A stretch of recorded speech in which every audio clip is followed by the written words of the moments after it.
Didn't care about me. He never did. It's Gino for you. The cameras were rolling like any other day. The lights were set. Jasmine had her mic clipped in. She thought it was just another confessional, another teary back and forth about how complicated love could be. But within 3 minutes, she went from cast member to casualty. The mood snapped. Her face froze. Her voice cracked. One sentence changed everything. There's a lawsuit against you. The set went silent. Not fake TV silent. Not the manufactured drama we've seen edited into cliffhangers. Real. Empty. Airless. Even the producers didn't try to hide it. Their eyes shot toward each other. A camera was lowered. Crew members looked down. For once, nobody said, "Let's take a 5." Because nobody knew what to say. That moment, the raw, unrehearsed storm Jasmine broke into wasn't scheduled, wasn't storyboarded, and definitely wasn't something she agreed to give up on tape. Her shoulders dropped. Her whole body seemed to collapse inward like it had been holding up too much for too long. She wasn't screaming for attention. She was demanding the one thing nobody was prepared to give her: the truth. You've seen Jasmine cry before. You've seen her scream, threaten, beg, accuse. That was her brand, right? The drama queen from Panama who lived in extremes. But this didn't look like TV. It looked like betrayal bleeding through mascara. Real betrayal. Not the scripted jealousy or production-enhanced jealousy we're used to seeing. This was someone realizing she'd been played from every angle. By the man she'd risked everything for. By the show that promised her safety. And by the silence that let it all happen. Welcome to 90 Days Scoop US. I'm Oliva. Subscribe if you're tired of edited truths. And tell me, does this feel like love? Or production? When Jasmine filmed that day, she thought she was wrapping up a redemption arc. That she and Gino were finally moving forward. That maybe all the mess, all the chaos, had led her somewhere real. Instead, she found out there was a civil lawsuit, allegedly filed by Gino, worth $70,000, filed weeks ago. And nobody told her. So ask yourself this. How do you stay calm when the very scenes you just filmed about building a future were apparently happening after someone filed a legal document calling you a financial risk? The timing wasn't just cruel, it was calculated. Allegedly. Because if certain people on set knew and still rolled cameras under the pretense of a relationship healing, doesn't that change everything? Doesn't that turn reality TV into manipulation theater? We've seen contestants twist under pressure. We've watched international cast members struggle with culture shock, language barriers, loneliness. They sign up for all of that. But not this. Behind the scenes, sources claim Jasmine wasn't told about the legal filing because it would have derailed the narrative. Those exact words, according to someone close to production. Derailed the narrative. Not protected the castmate. Not defended her right to know. Just, the story wasn't convenient with a lawsuit in the middle of a fake romantic reunion. And yet, the lawsuit existed. And she only found out when someone tipped her off camera on the day of filming. She arrived ready to fake a happy ending. She left in pieces. That emotional collapse wasn't Jasmine being fragile.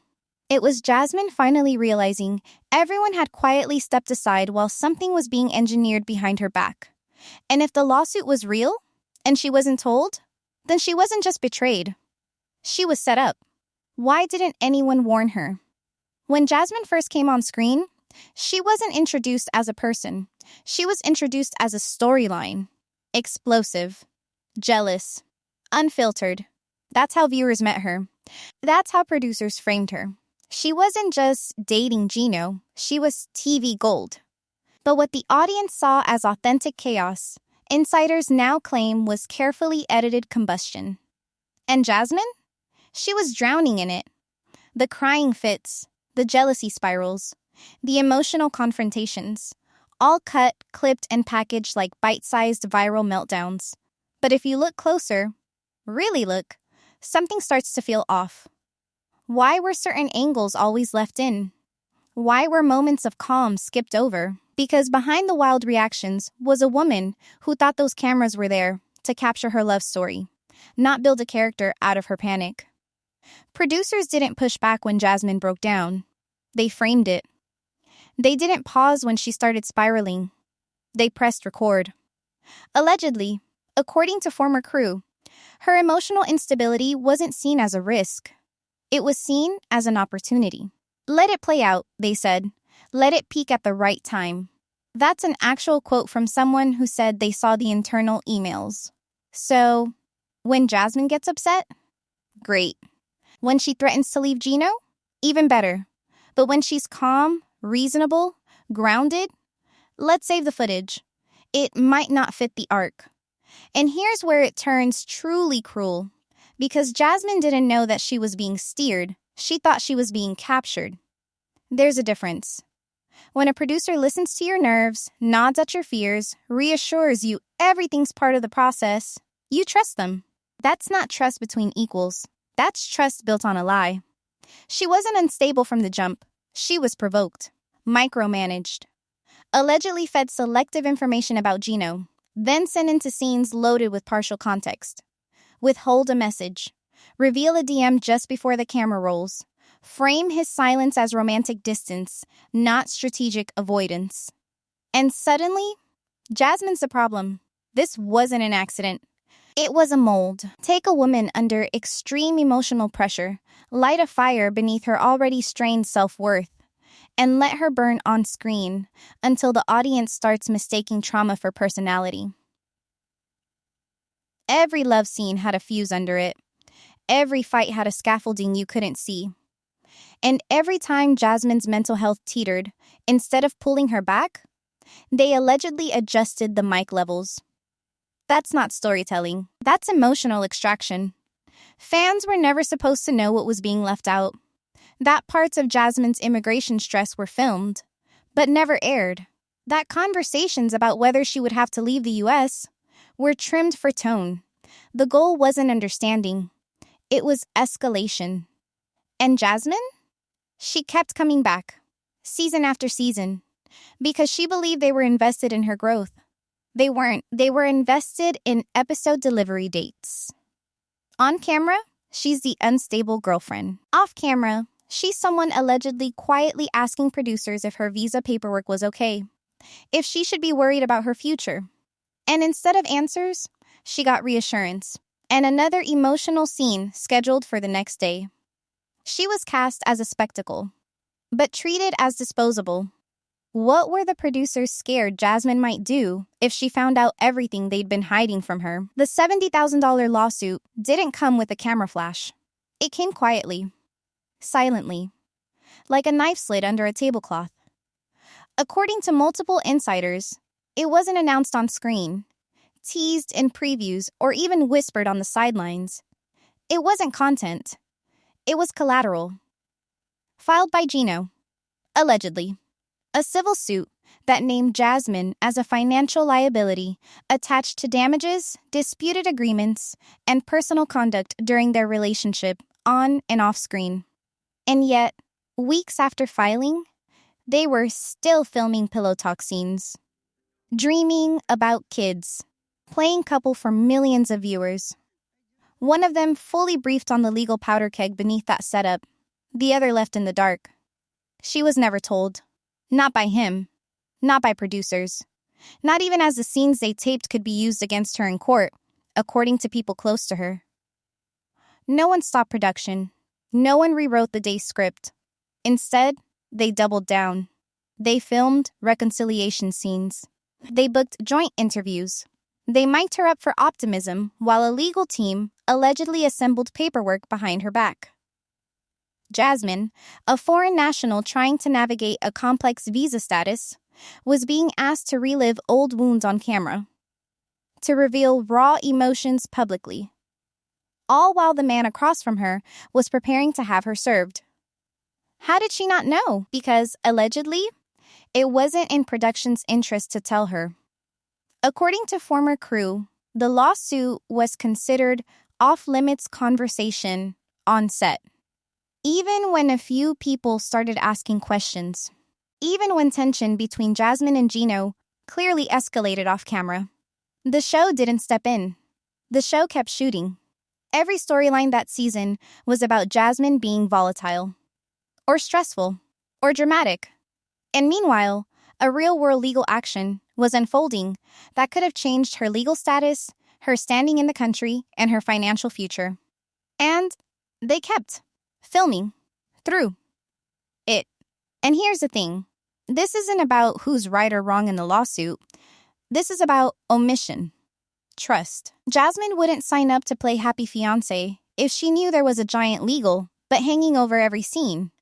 She thought she was documenting a real reconciliation. Gino, allegedly, was documenting exposure. And the silence? That was the part that cut deepest. Not the betrayal itself, but that it had witnesses. That people stood around with clipboards, tracking scene objectives, calling lunch breaks, while her reality was being sucked into a narrative she didn't consent to anymore. By the time someone finally told her what had been filed, cameras had already immortalized weeks of false hope. Her face, her laughs, her hugs, all framed to paint a woman healing, not a woman being legally set up. So when she found out, how do you think she reacted? She walked in thinking it was a standard shoot. Makeup done, outfit approved, script familiar. Jasmine had done dozens of these confessional days before. Sit, react, open up, talk about the past, talk about love, talk about Gino. But this time, she wasn't playing along. This was the day she burned it all to the ground. Because somewhere between the makeup chair and the final camera check, Jasmine received confirmation. The lawsuit was real. It wasn't a rumor. It wasn't gossip. It was official paperwork filed behind her back, allegedly by the man she was being paid to act hopeful about. 1 second, she was wired for sound. The next, producers were yanking equipment off her body mid-panic. She didn't want to finish the scene. She didn't want to fake another line. Jasmine, the character, was gone. Jasmine, the woman? She was in full breakdown mode. According to multiple eyewitnesses, she confronted producers directly, demanding explanations, demanding to know who knew. Why no one protected her. Why no one warned her. She wasn't yelling for theatrics. She was crying with full-body betrayal. There was no plan for this on the call sheet. No scene breakdowns. Nothing in the production schedule said Jasmine discovers she's been betrayed by everyone. Security was brought in within minutes, not because she was a threat, but because no one knew what else to do. Some producers allegedly tried to calm her down. Others watched. Frozen. Crew members later described it as the most uncomfortable moment they'd witnessed on that set. And that's saying something, considering this is a franchise built on public breakdowns. What happens when the star doesn't want to perform anymore? When the pain stops being usable? You cut. You shut down production. And that's exactly what happened. By the end of that day, Jasmine's scenes were suspended indefinitely. Her name scrubbed off future call sheets. Her trailer emptied. Some staff were told not to contact her. Others said they received quiet instructions, don't speak about what happened, don't speculate, don't post anything. TLC made no statement. Not to the fans, not to the press, not even to crew. It was like she vanished overnight. But she didn't disappear. She was removed. She wasn't handled like a person in distress. She was treated like a liability, a disruption. And if what former producers are alleging is true, the legal team stepped in fast, faster than they ever stepped in for her. What's wild? Some cast members claim they only realized Jasmine was gone when they saw the season's promos. No mention, no closure, no goodbye confessional. Scenes with her chopped up or dropped entirely. That endless back and forth with Gino? Edited down to vague tension and gentle closure. A clean narrative. Sanitized. And the woman who cried through every reconciliation attempt was erased like a bad headline. It makes you wonder, if someone has a breakdown over being blindsided and the only response is silence, who are the people behind the camera protecting? She left that set shattered.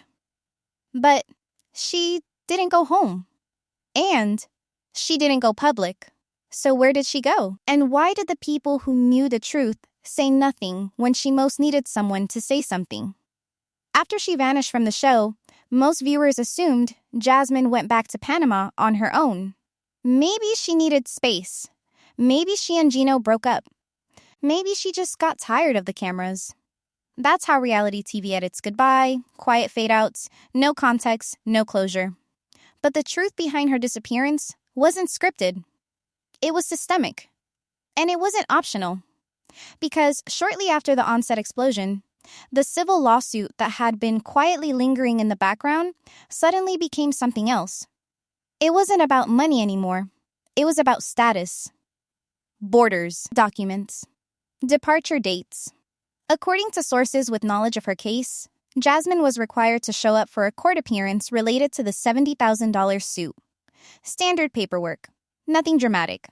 But once the suit became part of her formal legal history, that case file allegedly intersected with her immigration profile. And that's where everything escalated. Off camera, off script, off grid. Immigration officials flagged inconsistencies. Not criminal ones, not deportable offenses, but enough to trigger what insiders say was a procedural check. And in that check came the moment no one was prepared for. Jasmine was detained, not arrested, not charged, but involuntarily held while her visa status was evaluated. She didn't post about it. Because she couldn't. She didn't call production. Because she didn't know what they would even say. The same people who gave her false reassurance during filming weren't standing beside her now. She was caught in a system she didn't fully understand, in a country that now saw her as a question mark, not a personality. People who've reportedly spoken with Jasmine since claim she's still traumatized by the experience. Emotionally, mentally, psychologically. Not because she was treated as dangerous, but because she wasn't treated as real at all. Not by authorities, and not by the network that had embedded cameras into every vulnerable part of her life just months earlier. She thought she was safe. Because, again and again, producers allegedly told her she was. We're taking care of everything. You're good. You're a star, Jasmine. Focus on the scenes. Let us worry about the details. But what they never made clear was that TV producers aren't legal advisors. They don't handle immigration. Verbal comfort isn't the same as actual protection. And when that lawsuit had her name on it, and her visa came up during routine checks, those same reassurances dissolved. She wasn't warned. Not by Gino. Not by production. According to sources close to her, she walked into court thinking one thing, and walked out under completely different circumstances. This didn't just flip her life upside down. It erased it. She lost her U.S. residence. She lost any clarity about her future. She was put on a flight by a government agency, not a travel coordinator. With no farewell, and not even a whisper from TLC. Not a word at the airport. No call from producers. No resources. No acknowledgement. Nothing. So the question that won't let go is this. If people knew how her legal situation was evolving, if internal documents allegedly flagged the potential fallout ahead of time, why didn't anyone say anything before it got this far? Did anyone inside TLC try, even once, to warn her? Back in Panama, far from the blinking cameras and overly bright interview rooms, Jasmine wasn't resting. She was rebuilding, but not the way producers had trained her to do. No crying into framed selfies, no dramatic text to Gino. She wasn't looking for closure anymore. She was looking for proof. Because somewhere between the airport and the silence, Jasmine realized something that changed everything. This wasn't an accident. This was a pattern. And if she could prove that, maybe she could finally flip the script one last time. For good. She started small. Old contracts. Emails. DMs from former producers who'd left the show. Archived group chats. Behind-the-scenes WhatsApp exchanges where plans were made, prompts were discussed, consent blurred. According to someone close to her, Jasmine always kept receipts. Not to protect herself, but because she assumed production might one day want them for continuity. It never occurred to her that they could become evidence of something worse. Turns out, she wasn't the only one looking at those files.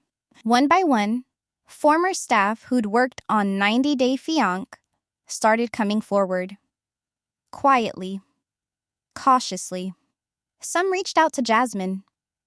Others responded when she asked for help verifying timelines, confirming names, double-checking what was said and when.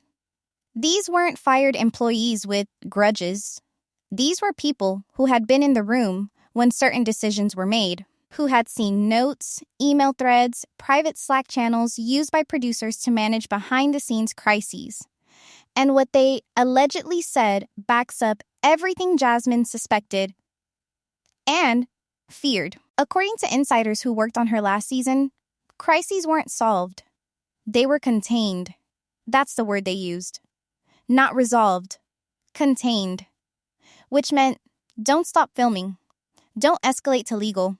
Don't intervene unless the show itself becomes exposed. If a fight got too real, keep the camera angle wide. If someone talked about quitting, save it for later episodes. If a lawsuit appeared behind the scenes, make sure it doesn't make it into any episode breakdowns. Leak after leak pointed to one thing. Protecting the narrative came first. One email, described by two people who claimed to have seen it, allegedly referenced Jasmine's emotional instability peaking at the right time. Not as a concern, but as a production blessing. A convenience. And this was weeks after legal documents were filed, according to those same sources. Another internal message allegedly acknowledged that visa concerns are not our jurisdiction, in response to a crew member flagging that Jasmine likely didn't understand how the lawsuit could affect her immigration status. Instead of checking on her, the team, again, allegedly, decided to let it play on camera. Let it play. That was the tone. Again and again. Not help. Not support. Let it play. What Jasmine thought was normal reality TV production, people taking notes, shuffling papers, adjusting scenes, was, in some cases, according to reported leaks, the active management of fallout they hoped she'd never discover. And maybe she wouldn't have, if she hadn't been deported. The moment she lost everything, she started asking why.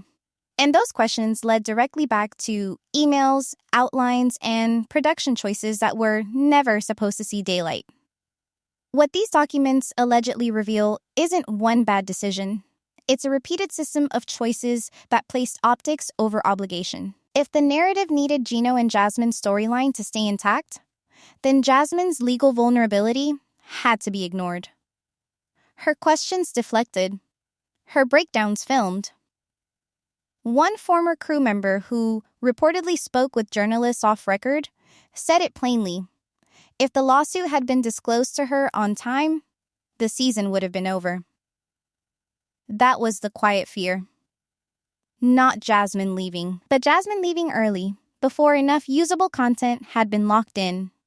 So they waited. Or rather, they filmed. Some insiders claim there were discussions about how to tiptoe around the topic until the reunion, allegedly hoping they could contain the drama into a single explosive moment, neatly edited with commercial breaks. They never got the chance. Another source claimed that during weekly production calls, any mention of real immigration consequences triggered a legal review. But not to help cast members, just to protect the network. If Jasmine left the country, they'll have a new story. If she filed a suit, most audience members wouldn't even know, because the audience only sees what makes it to the screen, and the screen is only as honest as the people controlling the shots. Jasmine's deportation wasn't addressed publicly, but reruns featuring her were quietly edited, lines pulled, scenes shortened. Her tears were framed not as responses to real betrayal, but as signs of emotional fragility. In later promos, Gino was softened, recast almost. Like the entire relationship had been a misunderstood romance that just didn't work out. Except, it wasn't that. It was calculated fiction wrapped around real consequences. A woman's immigration crisis folded and creased until it looked like a tantrum. Until the audience forgot that the producers knew about the lawsuit weeks before she did. And here's the part that keeps Jasmine awake, according to close sources. If this happened to her with documentation, an on-camera fallout, and obvious legal mess, how many others were misled under nicer lighting, in quieter breakdowns? What were those emails really hiding that never made it to her inbox?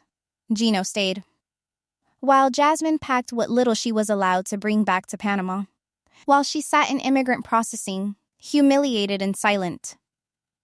While her name disappeared from TLC's site, from its press releases, from reunion rumors and teaser trailers, Gino stayed. He wasn't just kept on the show, he was protected inside of it. Repositioned. Like someone quietly adjusting the lens until the story framed him softer, calmer, more sympathetic. The same man who, according to multiple sources, allegedly filed a $70,000 lawsuit behind Jasmine's back, was now being gently rewritten for the cameras. And the woman he'd spent multiple storylines calling crazy, unstable, and too emotional, she was digitally removed like an editing hiccup. Watch the reruns now. Look closely.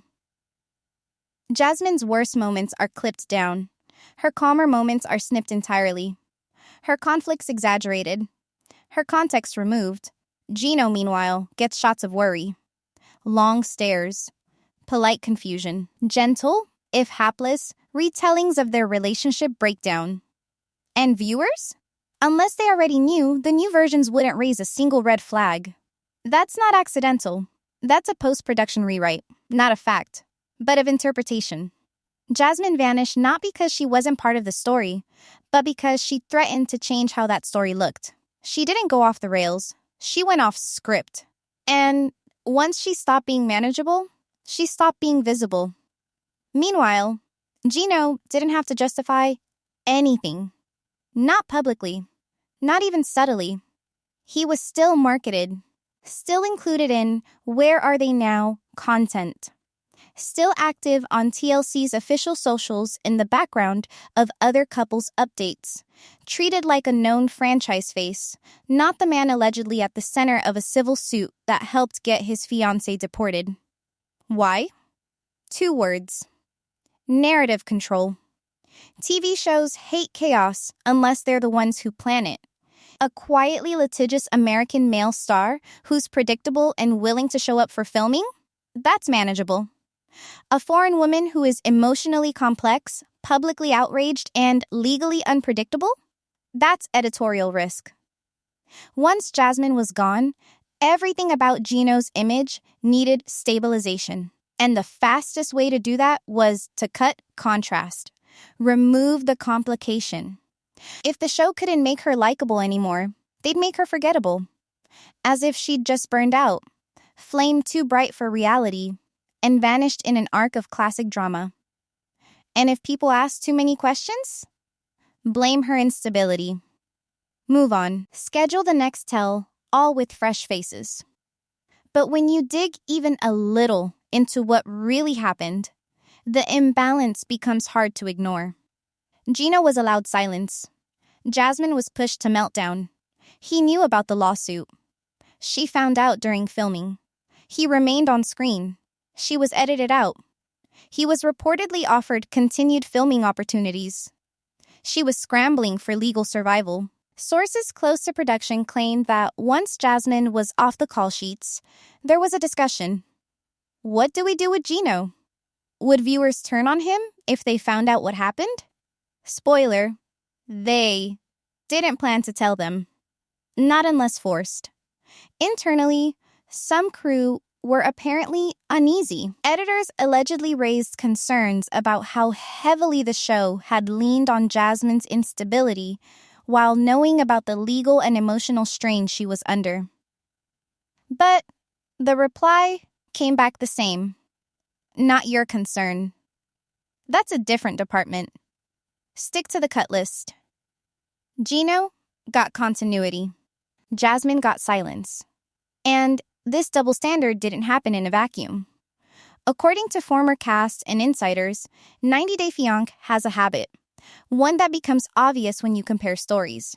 Foreign cast members, especially women, who cry too loudly or fight too visibly, are framed as liabilities. But American partners, even the ones who withhold, manipulate, or control, get edited for relatability. Awkward pauses, nervous glances. Confusion instead of confrontation.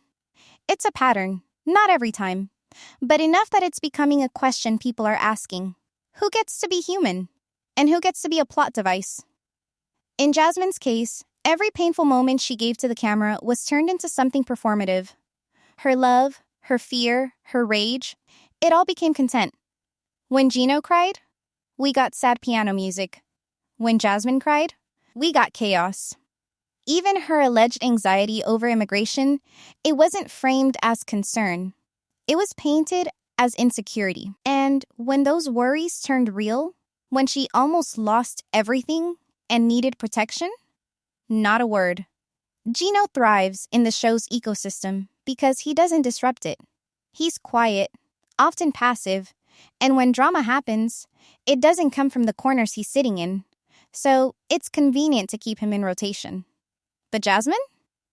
She was inconvenient. Not because she lied, but because she was too loud about a truth the show didn't want to film. And now that she's gone, her real story remains off menu. Not featured, not streamed, not cut together in 42 commercial-friendly minutes.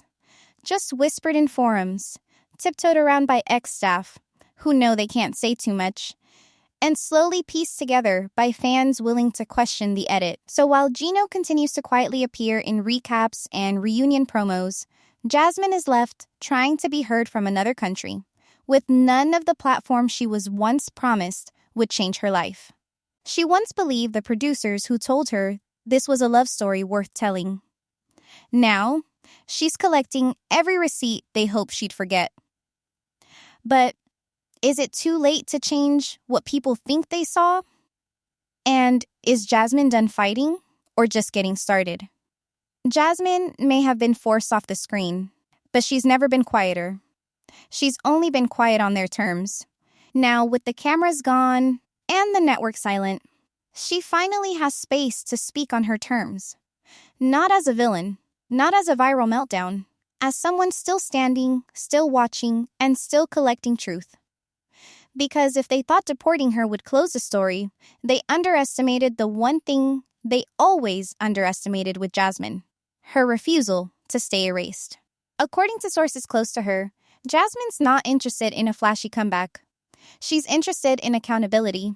The messages, emails, DMs she's held on to aren't for drama. They're for record. She doesn't want fame anymore. She wants answers.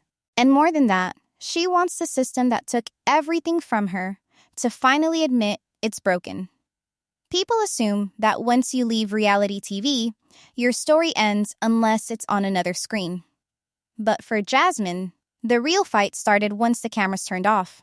Back in Panama, she's been contacting former producers, cross-referencing timelines, consulting with people who understand the legal gaps and power misuse that shaped her downfall. She's doing it quietly, but deliberately. Those same sources say she's been speaking with lawyers. No lawsuit filed, yet. But conversations are happening. And it's not just about TLC anymore. It's about the wider machine that takes people, especially foreign women, sells their vulnerabilities as entertainment, then leaves them to face the consequences alone. The pattern's bigger than one couple, bigger than one case. When Jasmine started connecting with other former cast members, she reportedly heard story after story of miscommunication, misleading promises, and silent pain. Participants who had panic attacks on set. Others who allegedly had their medication schedules changed to accommodate filming. People told they were safe, only to find out later they'd signed away control under contracts written in legalese they couldn't fully understand. But most of them stay quiet. Because if you talk, you disappear. You don't get opportunities. You don't get closure. You might even face backlash, legal threats, industry freeze-outs. That's the unspoken message. Stay marketable, stay digestible, or stay gone. That's what makes Jasmine different. She's not threatening anyone's job. She's not calling for boycotts. She's not even trying to take down the show. What she reportedly wants is clarity. Transparency. A documented trail that proves she wasn't some unstable partner the show had to cut loose, but a cast member strategically kept misinformed, emotionally pressured, and edited into whatever role the narrative needed at the time. And that's where the fear comes in. Not Jasmine's fear. Theirs. Behind the scenes, multiple insiders claim that TLC is bracing for fallout. Not because they've confirmed wrongdoing, that hasn't happened. They've declined to comment, but because Jasmine's story, however messy, now exists outside their editing room. There are documents, screenshots, people, the kind of trail you can't reshape in post-production. Internal memos, according to one source, have already been circulated encouraging tighter NDAs and stricter legal oversight of international cast onboarding. Not because they want to improve safety, but because Jasmine proved something dangerous. Silence doesn't last forever. And if she talks publicly, on record, in court, in front of advocacy watchdogs, that silence shatters. Immigration reform groups allegedly now have eyes on the case. Not because they're reality TV critics, but because Jasmine's deportation story lines up too closely with known abuse patterns. Promises made without protection. Legal threats hidden until it's too late. Systems engineered to keep participants reactive, never informed. So far, TLC has remained calculatedly quiet. No denial, no confirmation, no correction. Because legally, silence equals stability. But that strategy assumes that Jasmine will stay tired, scared, unsure of her next move. She won't. Those closest to her say she's more focused now than she's ever been. Not just for herself, but for other women who trusted producers and got burned. She's learning the system that weaponized her own story and is now finding cracks in how it's holding itself together. She's not coming for screen time. She's coming for facts. And no matter what the network wants viewers to remember or forget, she hasn't forgotten a single thing. The promises. The manipulation, the pressure to keep going even when she was drowning. She may not have the camera anymore, but she has the story, the real one. And that's how these patterns break. Not with another fake reconciliation at a reunion show, not with Gino sitting on a couch pretending nothing happened, but with a woman who was edited out, becoming the loudest voice behind the scenes. Whether she ends up filing suit or not, Jasmine's next move won't be made in silence. And industry insiders, producers, and executives alike are already watching, waiting, hoping whatever she drops doesn't point straight back to their emails. But it's not just about the next bombshell. It's about what happens if Jasmine is not the only one with receipts. What if she's the first domino? Because when producers allegedly manipulate real humans into caricatures, when they ignore consequences to protect weekly ratings, and when they frame fear as TV drama, it works. Until someone shows up with proof. And then, it all starts to crack. Jasmine was removed from the narrative. But she's writing a new one, whether they like it or not. And if any of those off-camera deals, reassurances, half-truths, or silent scripts ever come out in full, she won't be the liability they erased. She'll be the reckoning they created. And we're not done, because this wasn't a one-time strategy. Coming up next, how multiple stars across 90 Day Fiancé were allegedly pushed, coached, and edited into roles the producers already planned, before the cameras ever started rolling.